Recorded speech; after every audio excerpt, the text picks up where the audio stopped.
Nina, Ingo, I've got this bank of lights that show me when all the social media have kicked in. But before we get going properly, Nina, Ingo, how do you know the great man Isaac? Nina, you go first. Oh, yeah, was in Mato Grosso do Sul, yes, in Brazil.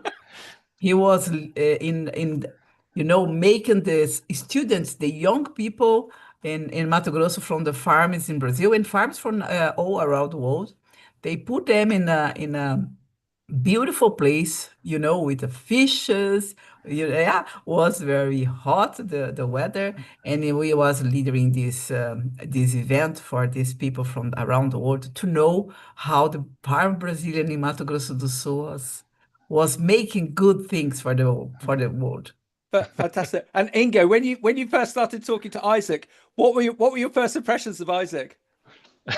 The first impression is he make this very disciplined because we were in a huge confusion and he and put all the people No. in the room.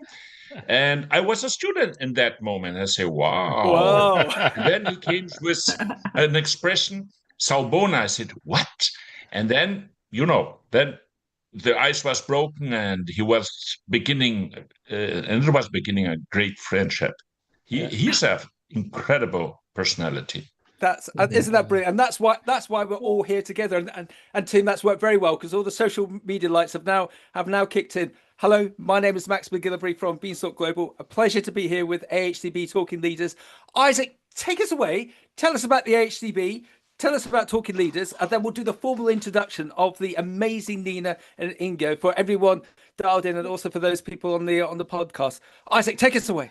Well, thank you, Max, and wow, thank you very much, Nina and Ingo, for that amazing introduction. Very humbled, and we'll circle around to Saubona and what it means in a bit, maybe. But yes, I'm Isaac, and I work for AHDB.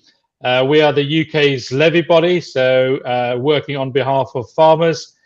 We help facilitating exports, and especially with our international guests here from Brazil, be interesting to talk about that. We provide market analysis and intelligence.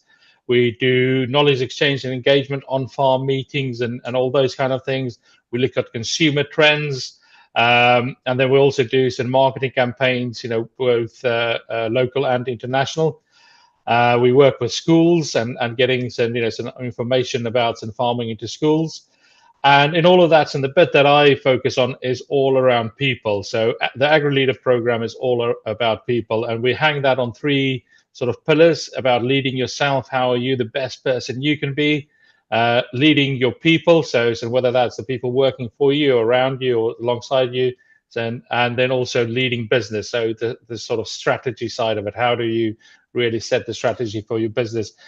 And I guess what we're really trying to achieve with Agri-Leaders, if you engage with us, it will help you manage yourself, your people, and your business better, making it easier to recruit people and to manage people, leaving you time for the stuff that really matters here and working on and in the business. So, very happy to have Ingo and Nina here. Like Nina said, they met them, and I was standing in in front of a massive aquarium, a load of fishes swimming behind me, and trying to get about 120 people in line. and Isaac whistles. And Nina, Ingo, where we find this series of Talking Leaders works so well that I don't think Isaac can probably say it, but I can. I think we sometimes within farming in the UK and perhaps in other communities, we can be very siloed. We can be very insular. And where Isaac and his great colleague Mark is so good is bringing fantastic guests like yourselves in, so we can learn from you, because we've learned so much over 50 other broadcasts from people all over the world, and whether it be people from the sector or Olympians, we've always learned something on that basis. So that's why we're so excited to have you on today. And just for those people on the podcast, if it's okay, let me just give a little bit of an intro. So today we're joined by Ingo and Nina, two of Brazil's foremost voices in agribusiness and global development. Nina is a leading figure in shaping Brazil's sustainable agriculture. She heads Forbes Women in Agriculture, serves on the board of ABAG, and drives innovation, trade, and gender equality across the agri-food sector. Yeah.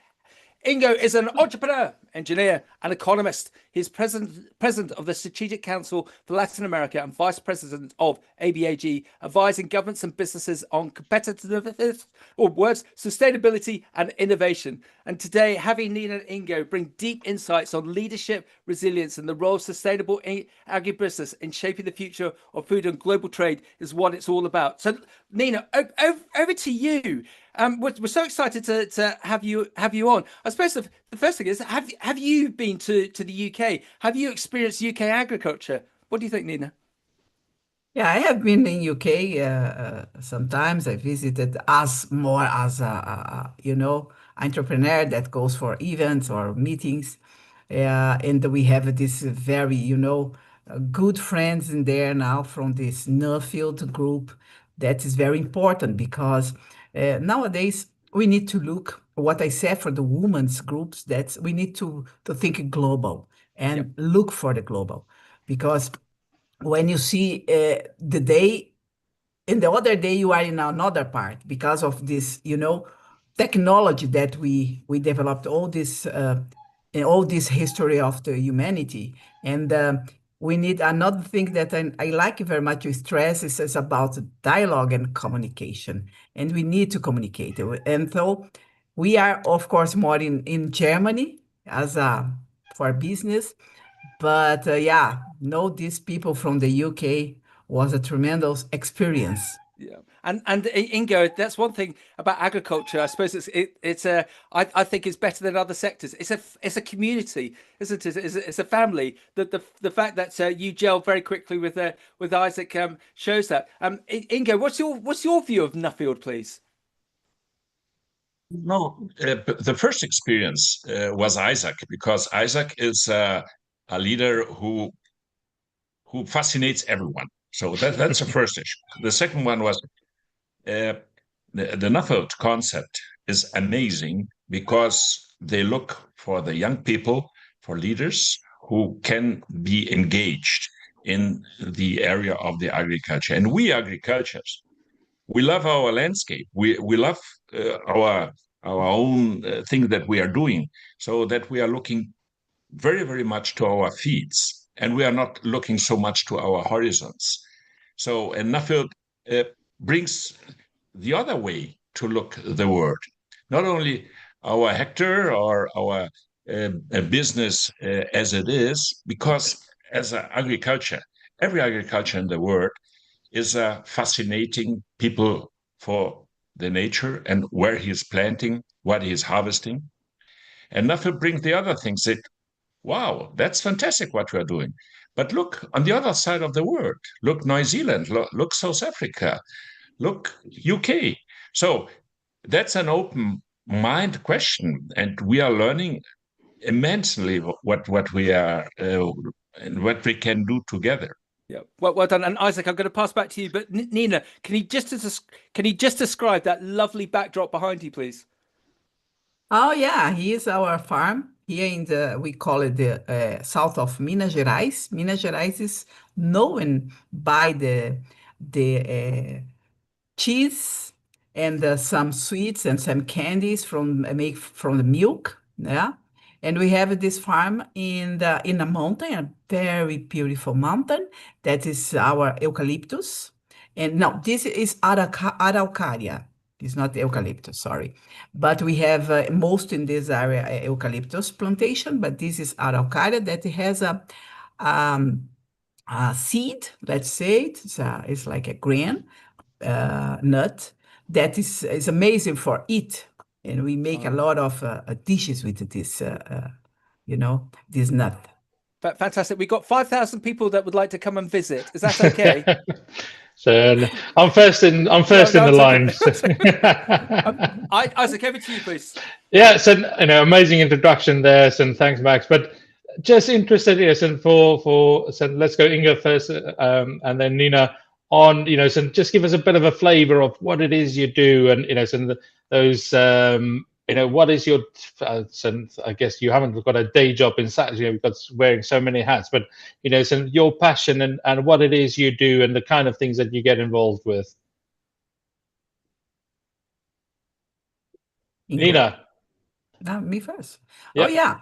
We are entrepreneurial. We're together in the government part, and we made some attraction for investment for Brazil in some, I think, 15 years ago, and we were involved with a passion. My passion was help my country and my people to have jobs for them, to have you know more equality, and they not suffer.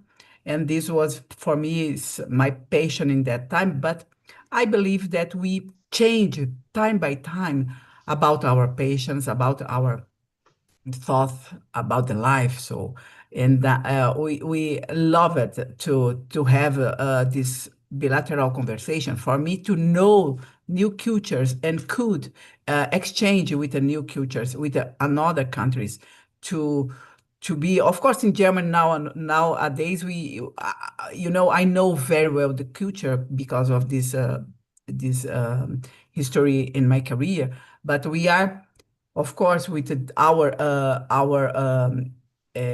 companies too, and for us, it's good to be part of the solution for the country. Of course, our country with some social problems, and we need to help. We are in this very good place, and we need to help. The passion is it. I think that look for people, and one day when I'm not here anymore, how was this passion did for our people. Beautiful. Ingo, tell us a bit about your passion and what are some of the different roles and hats that you get involved with? Yeah, thanks. Our company in this year celebrates 135 years. We are a stock quoted company for this time, so you can imagine how much this company can tote to everyone. And when my grandfather came here, he launched a company who was oriented by a publishing house for children. So education and putting the right or a lot of youth in young mind is a publisher experience. Then we get to pulp and paper. So forestry, pulp, paper, books. That was in that time the target. Today we still have the publishing house. We have still pulp and paper in huge innovation issues, making a different kind of innovative products, substituting plastics and isopor. So that's the business side. On personal side, passions are, we are strong, committed with communities. We want to put people together, communities together. Brazil is a huge landscape with high diversity, north, south, east, and west, very different experiences. And to unify diversities, that's a fantastic issue when you have so interesting people. And that's why we launched also the idea of Latin America to be more together. We launched an idea to have America without frontier. Our biggest frontier is a mindset. So that's why we are getting our efforts in putting more and more people. And agriculture has so much things in common. That's an easy talk. And that's why we love to be with the people who has high experience with young people and see how we can exchange and growth. Excellent, excellent. You both involved with. Sorry, Karen, Max. Can I come and work for you? you both sound amazing. Sorry, I was like, Karen. Yeah, so so it is. When I first met these guys, it were like wow, and just the energy and the passion and the mindset, so it really opened my mind to some thinking in a whole different way. Both of you involved with. I just need to butt in because it's very rare to have people on like Ingo and Nina. That we've had a lot of people come on and talk about business, but actually that link with the younger generation, because it's all about growing your own, isn't it? Growing the future. And so actually to Ingo, to have that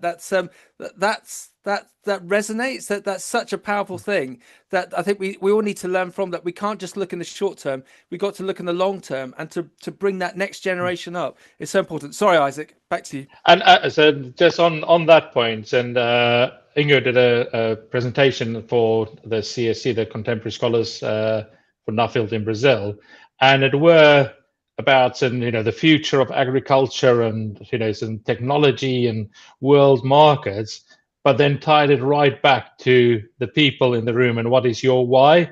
And I think that is that really blew me away. That it's not just about looking at markets and futures and the big global stuff, so we have to tie that back to ourselves and our and what is your why and how are we going to use that. Doing good. Yeah, doing good. And yeah, I think that is that moment I realized we've got to have Ingo on this program, so together with Nina, who's there as well. So let's both of you involved with ABAG, the Brazilian agricultural, just remind me of the name, but tell us a bit more about that and the good work you do with that. Yeah, about it. Please. No, go away. Go. ABAG is an institution who unified the whole channel of the agriculture business, beginning with seeds, with the agriculture as it is, and then all the transformation channel, getting to the plate in the end of the day, and putting all people together, like equipment, like technology, like innovation, like digital issues, services, financing, banking, and so on. So it's interesting to have in a forum all these people where we are together every day, but in different moments, as supplier, as client, as partners or competitions, and so on. And that's what we are trying to stress more and more, the understanding that agribusiness nowadays, it's much more solution than a problem. Unfortunately, we see in so many issues that they put the huge problem of the world on the agriculture and on the agribusiness. And we know that we have problems, of course we have, but we are part of the solution from nature to nature, because we are in the nature and we are doing that. 100%. Nina, Yeah. so tell us a bit about your role with Forbes, because just in the green room beforehand, we were talking about that, and we all got very passionate about what you're championing there. So tell us more, please. Yeah, but first from about ABAG, that I like very much as an institution, and this year we have this Congress that's about alliances.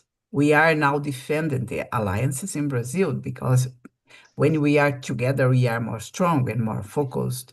And in ABAG, we had this in the last year, the bio-competitiveness, Brazil as a bio-competitiveness country, of course, from the agriculture sector.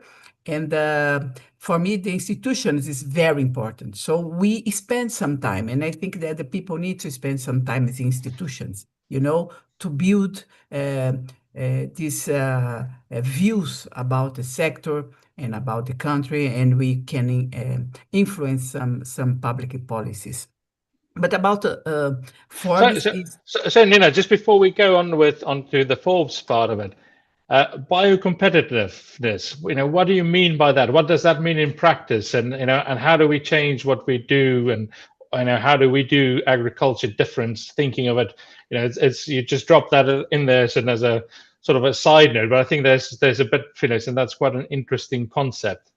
Yeah, I think that nowadays these farmer people, this agri-industry, as we call it, they are with this new dimension of our competitiveness and productiveness. That the eucalyptus in Brazil, we just crop with 7 years, and in Europe is 24, something like that. So when you look at this productivity, you say, okay, let's to describe what really is Brazilian's agriculture sector. And we are now sometimes in ABAG, in association, we just receive some delegations from some parts of the world that they are trying to understand why Brazil has, these data, these numbers in some sectors and have this growing, and we just started to try. And when you say that Brazil is bio-competitive, you just look for how we make these 3 crops a year, and we make the 3 times photosynthesis because of the tropical region, yeah. And we just, as Ingo mentioned in sometimes, that we just change some practices. Now, first we revolve the soil in the past, and now we don't touch the soil. We just, make this cultivation. Just go and make another one when you just bring it. Of course, you just, leave a little bit to rest the soil, but the ground. But we understand for not many years. We just understand that we need to think different in this part of the world. Yeah, this is for us. Is what do you think? For farmers in the UK that's listening into it, so just that mindset. So what can we learn from that mindset? Yeah, I think that when you are working, you have your job or you are working your land, with the experience, we learn about the land, about the weather. What we say that normally the farmers are very connected with the nature, are very connected with the animals and with the gods. So you just learn about your experience that is passing through your life. And now with the next generation, what we stressed a lot in Nuffield and in Brazil too, of course, how we just say to them, you are listening, you are looking, and you need to think in different way. Yeah, you not only about the products or things that make productivity, but you just learn with your land, with your region, what these places give to you, and you need to, of course, make your work in it. Lovely. Right. So we move on to Forbes, Max, and so Nina, tell us a bit about your role in there, and so I know, some championing women's rights and some women in farming, and some getting some more women's voices heard in farming is a big passion of. So tell us a bit more about that. Yeah, we have this platform in Forbes, and we are these women in every place of the country. We are spread all the country, these women, and some from the cattle sector. Another is soya, another is grain, another is forest reforestation, and we go together to just debate about what our what things that we need to stress, or we need to put in the debate in the for the institutions. And what the woman is very interesting, that the woman, they just accept and just say about your weakness. So what we discuss a lot is about the artificial intelligence. No one understands, and we know that in a word no one understands, but the women want to understand. They want to know how to make process more easy, or more objective for the company, or for the farms process. So this is very, for me, interesting, how the woman can express the fragilities, this weakness about the thoughts, about the learning, about the issues that she knows that need to improve. This for me is amazing about the women in the group. It's very true. I think so that diversity of thought, that's whether that's gender, but also, it's an all kinds of diversity. The more we can get that into our businesses and have that some different perspective on it, it's such an important part of any business, isn't it? It is. And just interrupting, there's an example that we've used there previously. There's a couple of large pension funds in the UK, and the businesses that they invest in the UK or Europe, they're now demanding that those businesses have a diverse board, that they have to have a really interesting mix of women and men. And if a company doesn't have that diverse board, they won't invest in them. Actually, it's got to the point now where they've what's the expression we use, Isaac? It's sort of creating societal change. So if we're seeing big companies being positively enthused about going down that direction, we'll see that in other businesses, all the way hopefully down to small businesses. So from little acorns, big things will happen, and especially with the likes of your work. I'm very, very positive about this. I think we're definitely seeing a lot of change within the likes of the UK. Isaac, there's some great work done by the likes of Thebe, there's an Nuffield scholar on diversity. There's something going on this week that he's doing and really championing that. But we've done some case studies with AgriLeader around some employment and recruitment and retention and all of that. And actually, it transpired that where in smaller farms, there's quite often a husband and wife team, and where the wife or a woman is involved in the recruitment, the retention is much better, because the man would quite often just look at the technical knowledge and while the woman would pick up on how they would, and the new person would fit in with the team, and actually they increase the retainment on farms, and having that different perspective if there's that dynamic interviewing it. But so yeah, it's an interesting work there. Right, and shall we move on, Max? And we've half an hour in.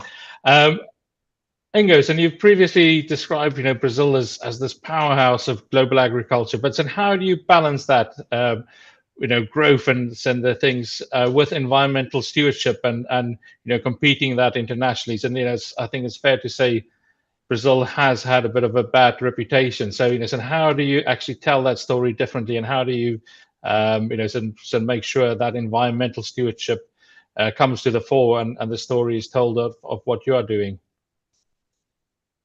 We are the bad guys who cut the trees, who put fire on the forest, and don't treat well Indians, and so on. So let's talk about a little bit what's in that sense true or not true. We have nowadays huge changes and challenges.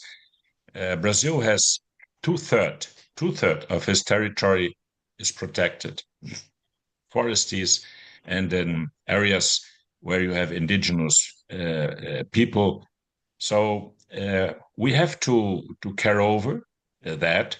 Of course, we have the difficulties about in this protection land with fire and deforestation. We have that, of course. The point is, what are the huge challenges that humanity is having in the next 10, 20, or 30 years, for the next generation? And Isaac, if you see, we are 8 billion people in the world, and we are consuming more or less every year 10 billion of tons coming from the agriculture. 6 of them are for food and feed, and 4 are non-food and feed, are for cellulose, are for cotton, are for other products, bioproducts and chemistry and so on, and energy. So we have a huge issue about the security of food worldwide. We have a disbalance in that area, and we have a new challenge to substitute fossil products coming from the other side of the nature. Mm-hmm. So everybody in the world has a huge task. Maybe we have a different view in some areas. The world could be a planet in a certain time because the desertification is growing faster than the deforestation. And I think humanity will manage deforestation in some years, and we will reduce that to a zero net point, maybe 10, 15 years, I suppose. But it's different with a desertification. And desertification begins with pasture that is not well treated. And that you have not only in Africa, but you have it in China, in US, in Australia, you have it in South America. So we have to carry over how we can have a damage control over this issue. So agriculture is a solution, and it's not easy in that kind of solution. Putting that, the tropical area, and that it's, let's say, Brazil, Indonesia, Congo, and other countries who has this photosynthesis power, how Nina was explaining, this bio-competitiveness, we have to use that to the best, not only for our countries, but for everyone. So international wide, if you see the export-import issue about the whole agriculture, it's less than 10%. And I think we will not grow to 20, 30% in the export-imports issue. That's not possible. The landscape itself will produce the major issue in each country. The great issue where we are very competitive is protein. It's not in the grains. Of course, we are exporting a lot of soya, but soya is for feed and not for food. So in the protein area, yes, there we have a high competitiveness. And this competitiveness comes because we have seen the whole channel and refrigeration issue coming from the production to the plate. And that's not so easy. It's not only in the production side, but it's in the whole channel and in a difference that the people wants. So if we are talking about cows or meat, you can halal processes or kosher process or European process or Japanese references. We are doing that. And we are influencing prices. And it's not the quantity, but it's a difficulty to get into the price level that Brazil and other countries in the tropical area are putting on. Because countries who are not with this kind of advantage, they have to invest more or they have to adapt their prices. And that's very hard. For the European Union, for instance, they have shut down the frontiers for importing food.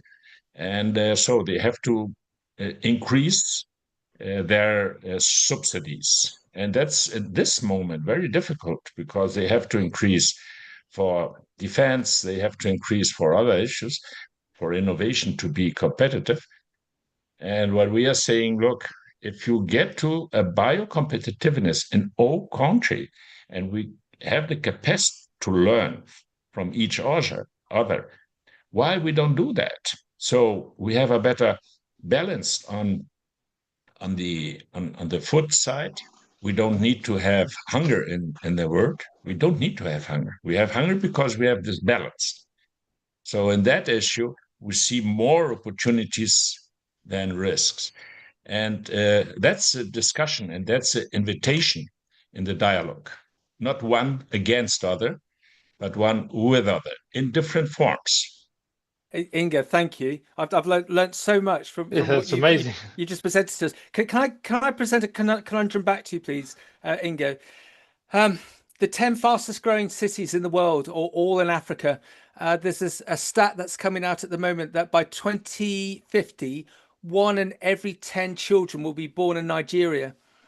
Africa is consuming itself environmentally. From what you have learned, both of you have learned from Brazilian agriculture. What's your advice on this on the sort of open source basis? What's your advice to all those countries in Africa and all of the NGOs that are involved with Africa as to how we can feed Africa and make it sustainable? Sorry, Ingo, such a big question, but I'd be fascinated to hear your answer. How can we solve this dilemma in Africa?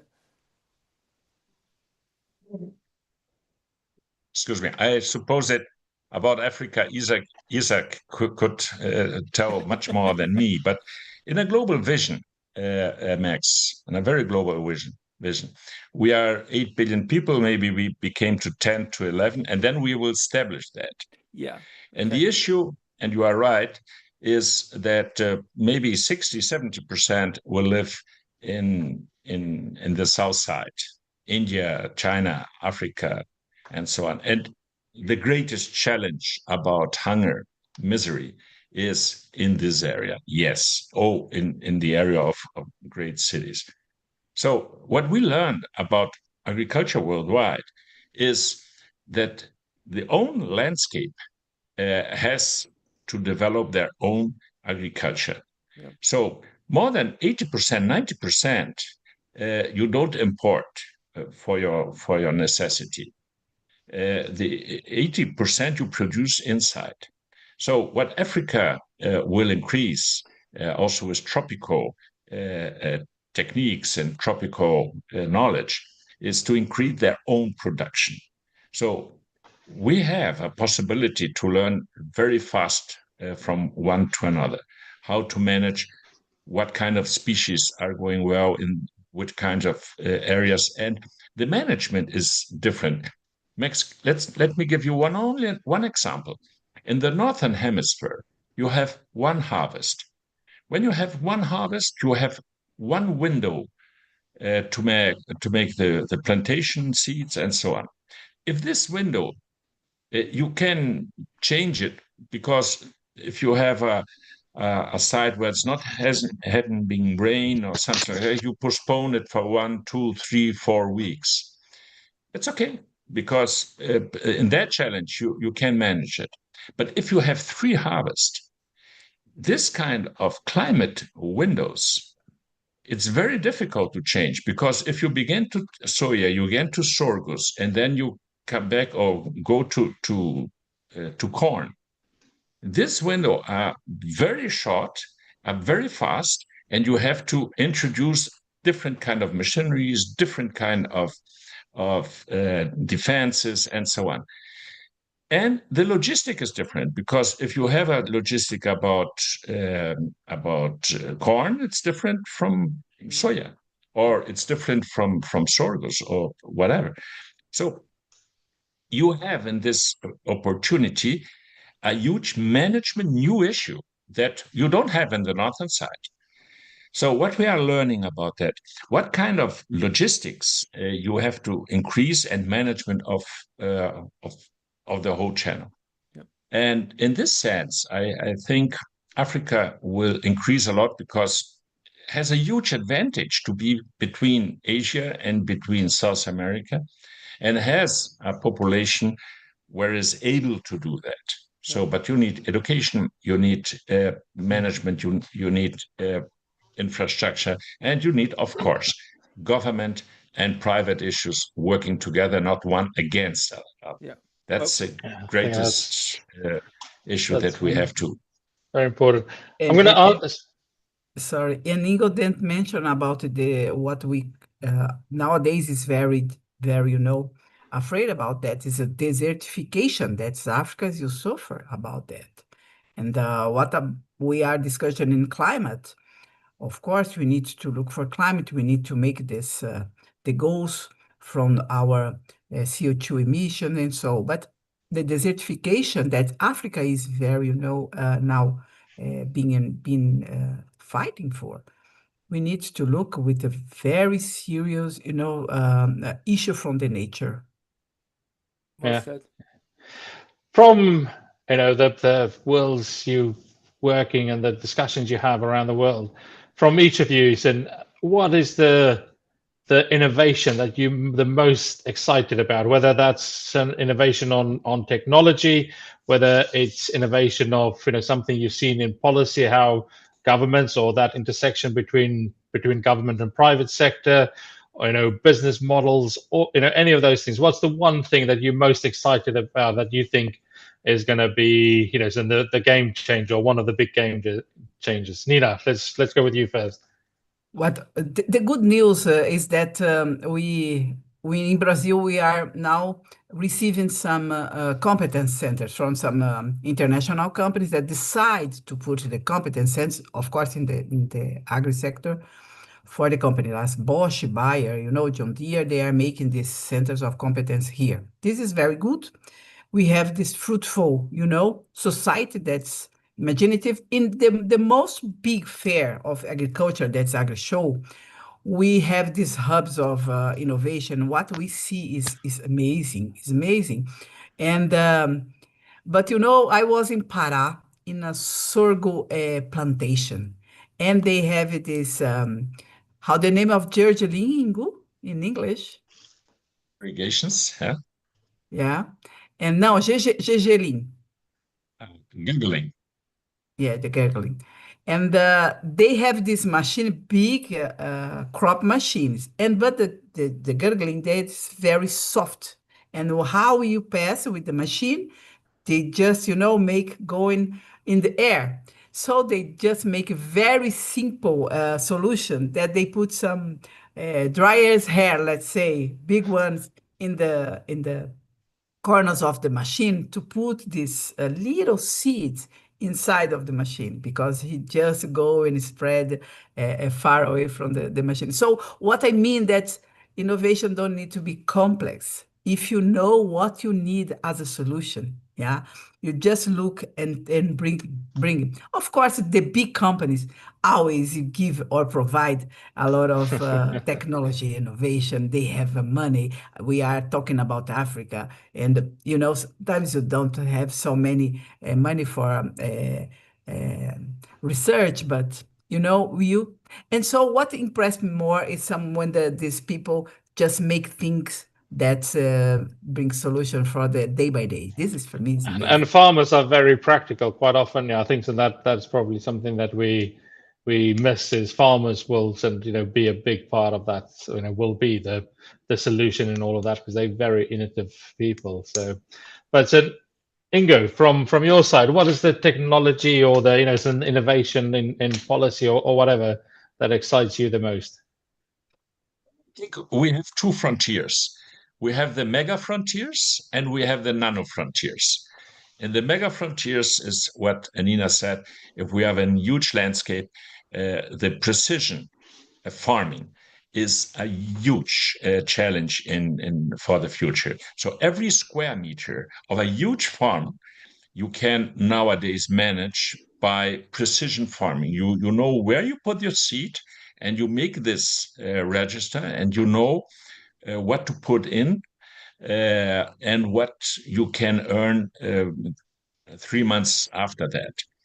And this is only possible if you have a high possibility with sensors, information, and management of this information and equipment. And this is happening for all the players, and in a very fast mood. So in the mega side, I see a fantastic opportunity where you put digital technology knowledge and how to do it.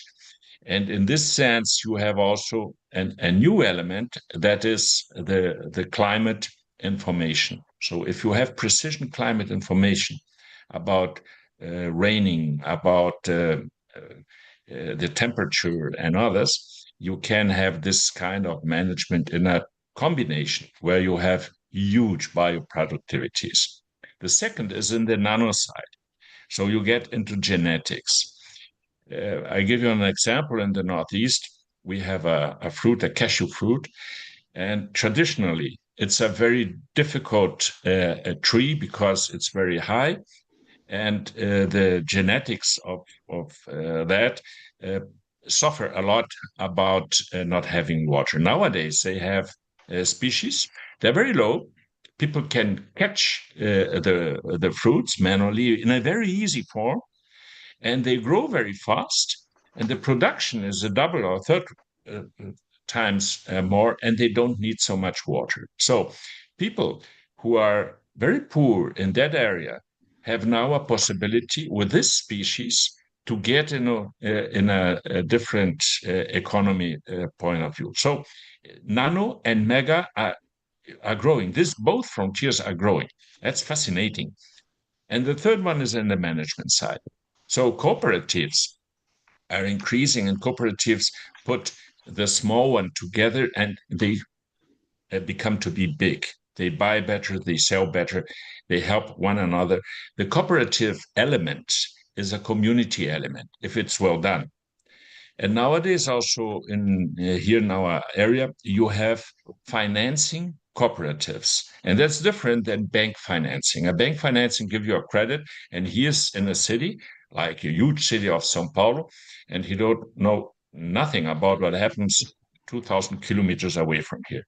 But in the cooperative and the financial cooperatives, they are the owners of this cooperative. They know each other, and they know who is going well and what is going well done or not. So the proximity of the credit process with the productor is very nearby. So this is a different view, it's a different experience about how you become innovation, management, and financing together.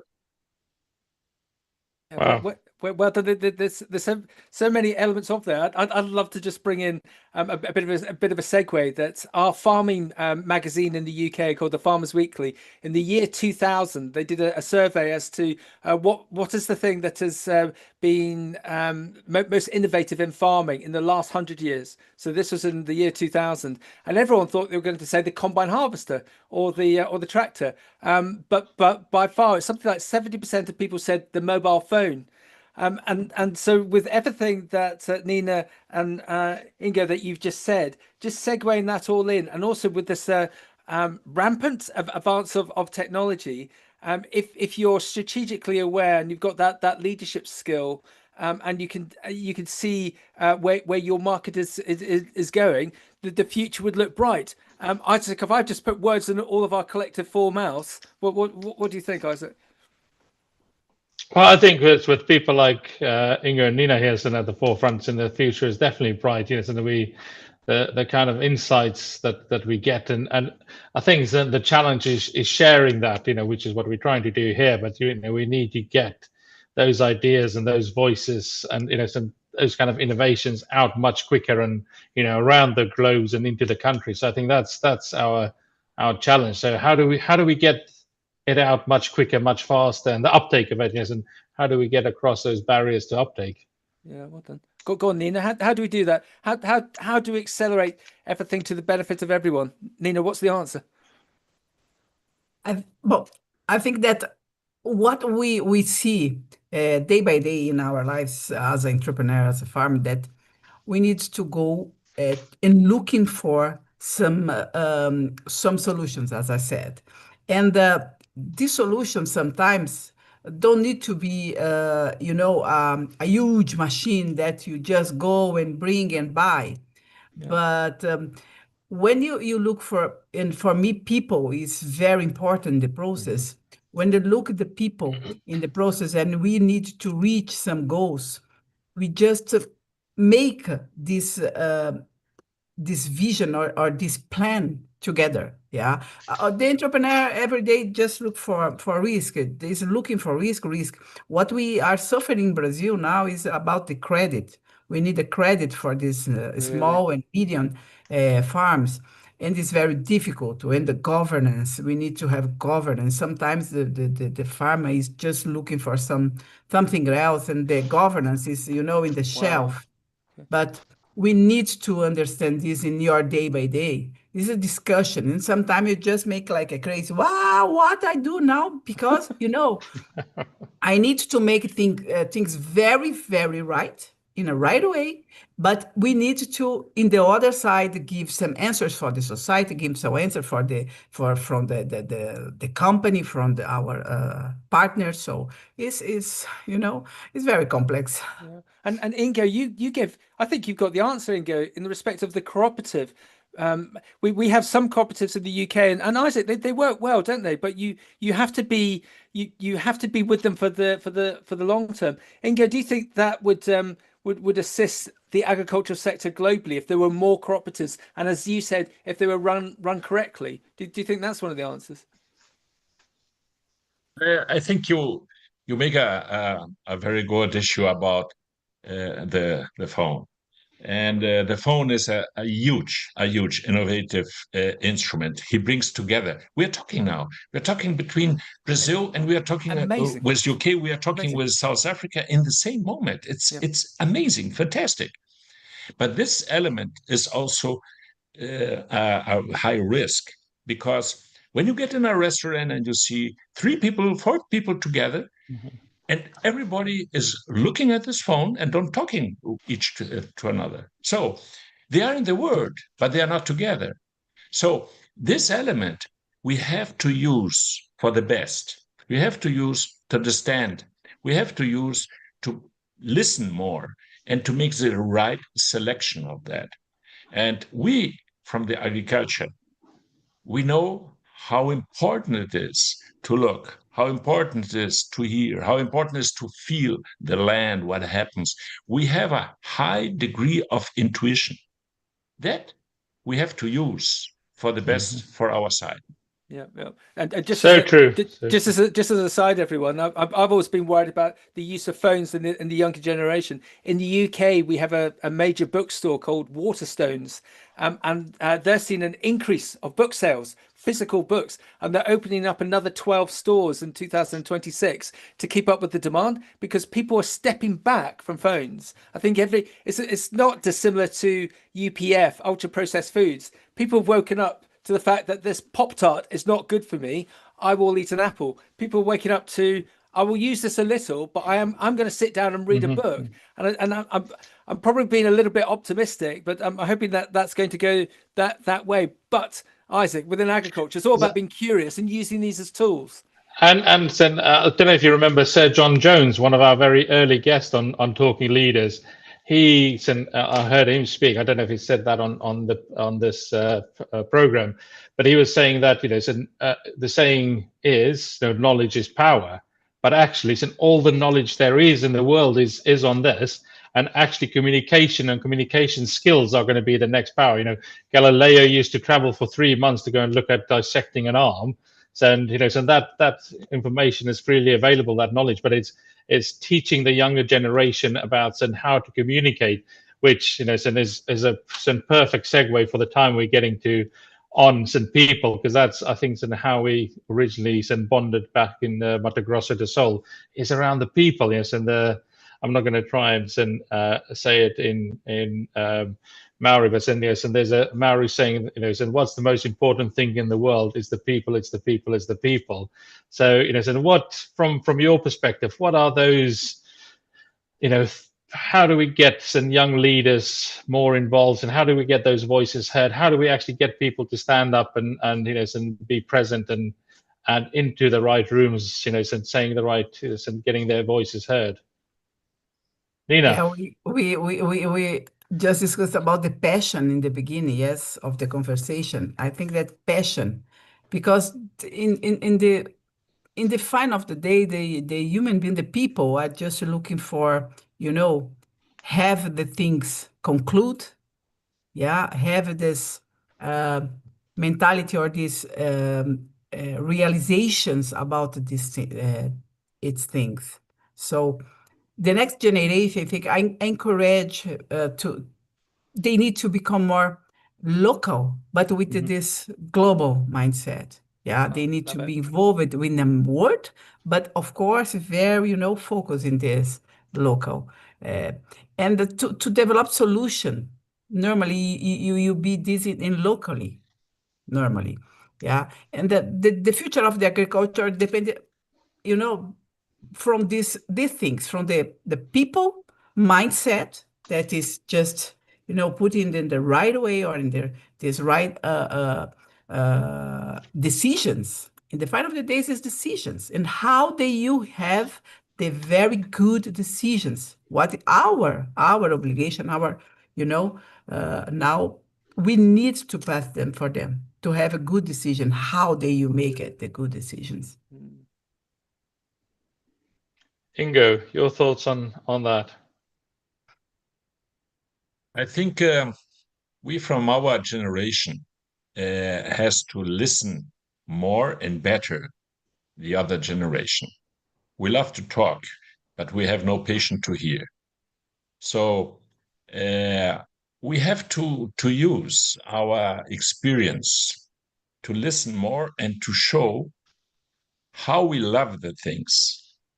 Because we, from the agriculture, we love things, a lot of things we love. And if we show why we are doing that, we are transformation by putting values, by talking about essentials. And this is a curiosity.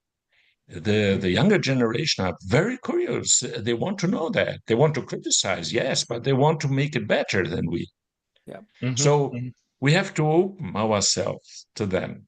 And I think that's a possibility. And you are doing that, Max and Isaac. What we are doing now, it's exactly that. And we have to do it more and more and more and more, and with a lot of patience, passion, and love. Well done. We're definitely seeing an uptake of more younger people wanting to come into agriculture and food from my perspective. And when I've asked them, they said we could go to the city, we could earn more money. I'm always picking on solicitors, but I don't want to be a solicitor. I want to be in the food sector and do good. So again, if we can get this sort of message out that there is a really interesting opportunity within agriculture. A question to you both: you've met some really interesting people. Who are the most not impressive, but who are the people that you're really curious about within business? Who have been great leaders in your eyes? Who are those really interesting people that you've met in your career? Nina, you go first, and you can't say Ingo. Yeah, I risk again to say that impress me more people that is really focused on people. Yeah, I think that well people for me is always is clue is, you know, you have no choice. Nowadays we say, oh, let's to make this with a robot or robots or, you know, with the artificial intelligence. But, you know, the world is changing and in the final of the day, the decision, the right decision, as I said before, come from the people. And what we do with all these tools, all this, you know, technology, innovation that we is facing in these times, will be very important. So for me, when I look for people that is making this job, is not only result oriented, but is people oriented. For me, Yeah. Okay. yeah, for me is important. Yeah. Ingo, your views? Fascinating people for me are visionaries, are people who look beyond all frontiers, I love it. beyond what their life will put. These visionaries who brings the essentials to us, who said why they're loving. Money, it's not the first issue by them. Money, Yeah. they can make good things and bad things. But visions and love is an essential that only can go to the right way. Yeah. And so, for me, a fascinating personality, for instance, is Isaac and you. Go ahead. I was going to Bring say, people together. I was going to say, Max, and you know, and talking about some people that's people orientated and visionary. We've got two of them on the show, on the some talking leaders here today, isn't it? Yeah. And I do agree. It's not always the there's a Zander Bex who we've had on the show as well previously.